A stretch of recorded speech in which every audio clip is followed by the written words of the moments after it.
regardless of age, man. I'm just a fan. I'm just a fan. That's all.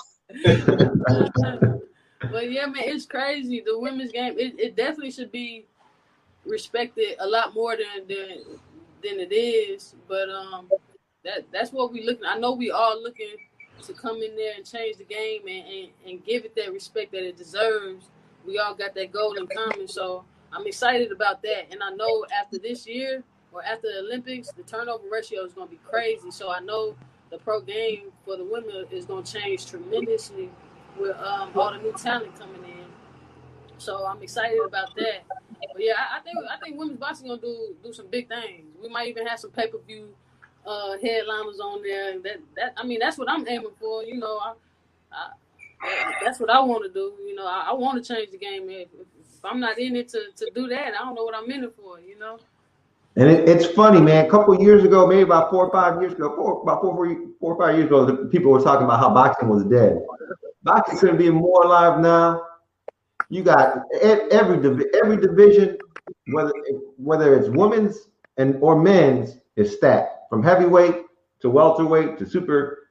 You got divisions. You got different cultures coming together. Like you got I think like a couple of my homegirls, Catherine, she going for the Haiti national team. They haven't even had a women's boxing team. She's gonna be one of the first ones to represent on there. So it's like not only are we bringing women into it, the different weight classes, we're bringing the different cultures, we're bringing the skill sets, different styles. Yeah, like, we just as good as the males. You know what I'm saying? If not better, we can put on. You know, Fresh. I think me and Ravven talked about it one day. I think a side effect of women's boxing is that because they're in the hot seat so fast, you got to put the best against the best. So it's almost like a side effect is that you're gonna get the good fights because they got to fight. Them gals doing. There ain't no such thing as 30 fights and you ain't fought the best. You know what I'm saying? You got to be out there fighting everybody. So that's another reason why I enjoy it.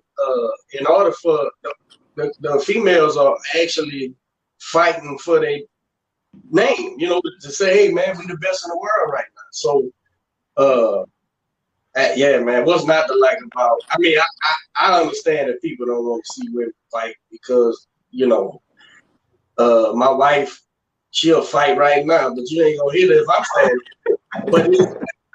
But so I get that aspect of it. But these are athletes. These are women who train to do fight. To fight each other. That's what we sign up for. Yeah, exactly. So I think it's just gonna grow and get bigger, and with Clarissa, Michaela, hell, even Marlene, man, you got to give her credit for turning that fight around. She just had. Oh yeah. It was kind of rocky at first, and then she came in there and took over and did her thing.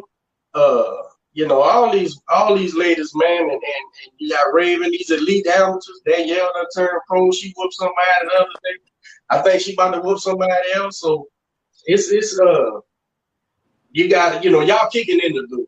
Hey, we ain't knocking no more. Fuck it, get out the way, and we gonna fight. So that's all it takes. And even the hardcore fans, the ones who's not coming around, they will.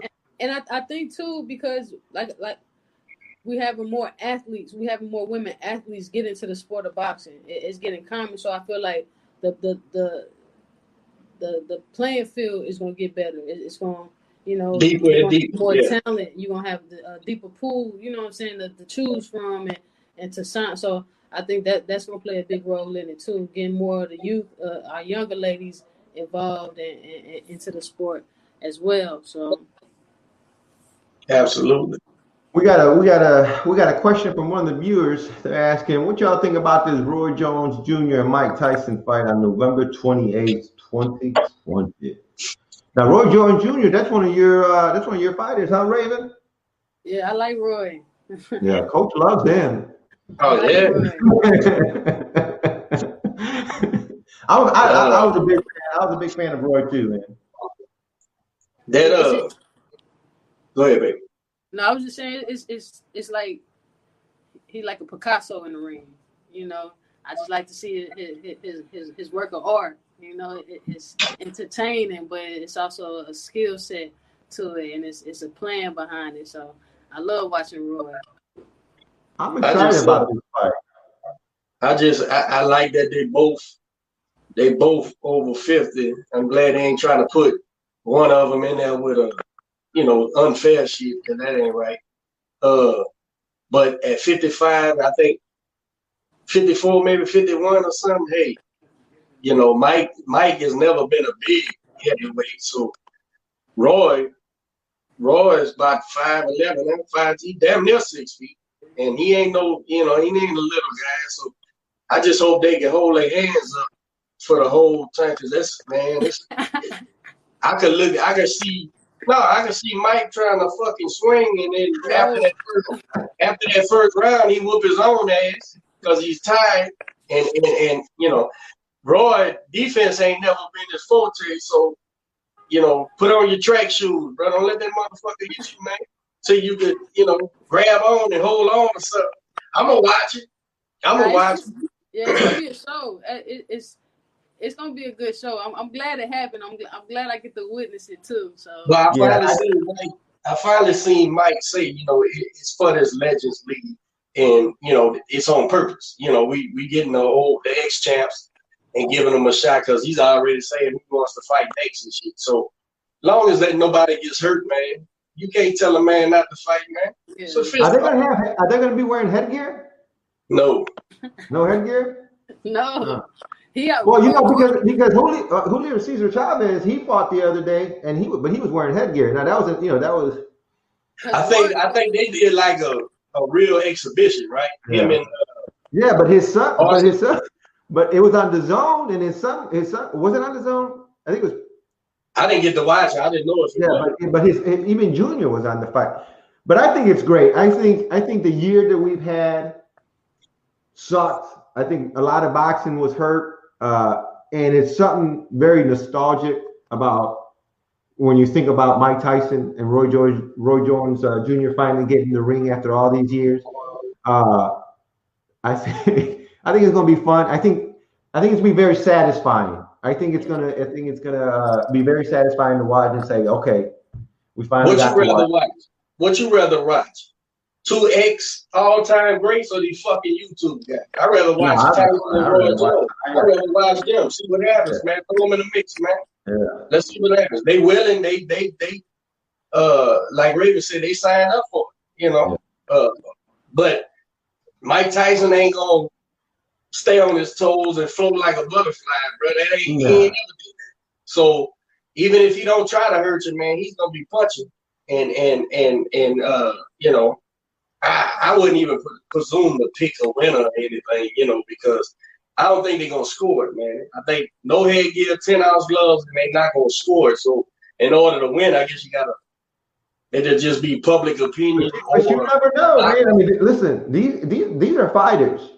Yeah. These are professional boxers. And once you get in there, look, the body may age, but the mind doesn't.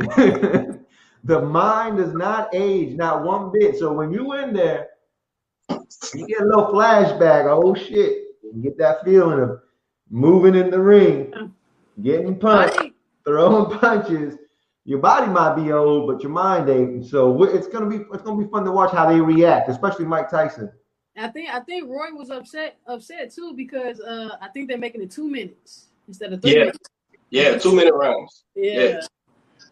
That's another difference. Yeah. What is it?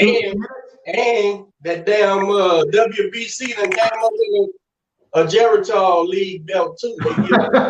Seen that? WBC got a title. Yeah, they got a title. I forgot what it's called. No. I read it, but I forgot. I'm gonna watch it. Well, Ravven, man, where can people follow you at? What on social media? Oh, so on my Instagram _Ravven RAVVEN 2 V's _Ravven Brown. That's really it. I really don't do too much social media. I'm trying to get better at it to promote myself and my hard work and my career. But that's it right now. Just follow me on there though. I'm about to go follow you right now. Bam, done.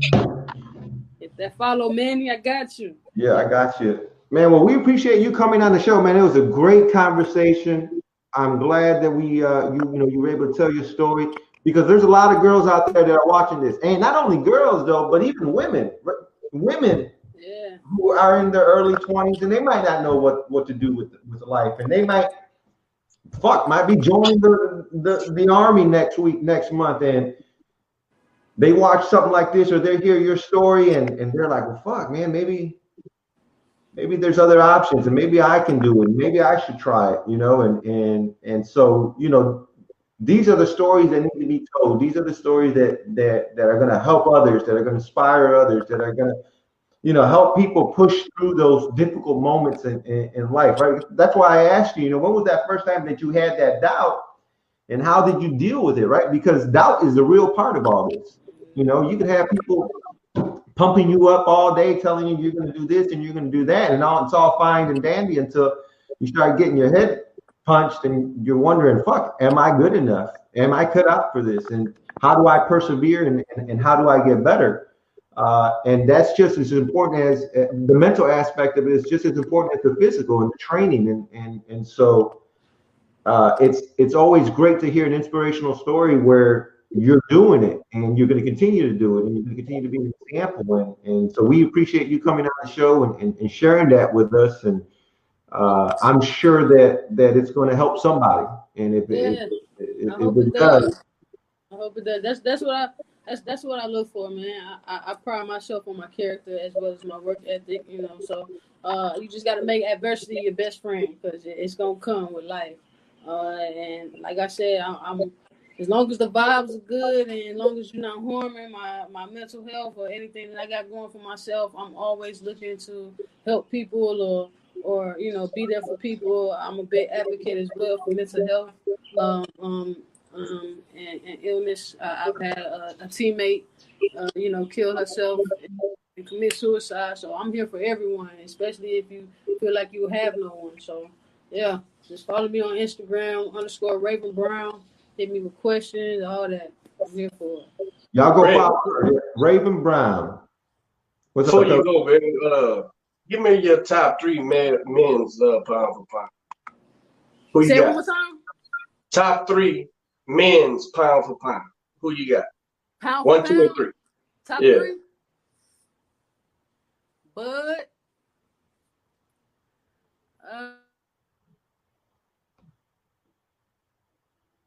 Somebody done called and muted. We'll get her back on. There you are. Can you hear me? Yeah. Yeah, we can hear you. You can't see me.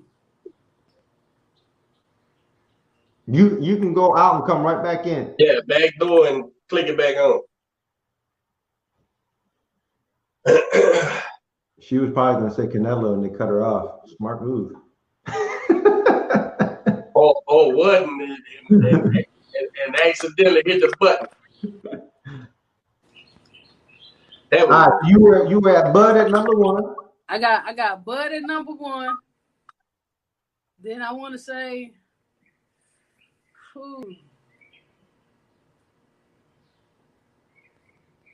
I don't know. He changed the game. But I say Tyson Fury number 2. You're damn right, Tyson Fury. That's a bad dude. He's Mexican. I think he's more Mexican than Canelo. As a matter of fact, let's trade. I want to offer up a trade. We'll go ahead and trade in Canelo for Fury. We're not giving up that big gypsy. Yeah, because listen. I mean, I don't know what's going on. But I just know Fury's mindset is on a whole different level. Yeah. You know what I'm saying? So that's why I got to put him at number 2. Bud 1, Fury number 2. Dang, man. And then you know what? I'm gonna go ahead. People might disagree with me on this one, but I love people's mind states, man. They mental. I think they can push you over the top. So I gotta give it to Tio. Tio went up to my number 5 too. After that, man. That's that boy there. That his confidence, his work. Yeah. I mean, You got to give it to them. Nobody, I mean,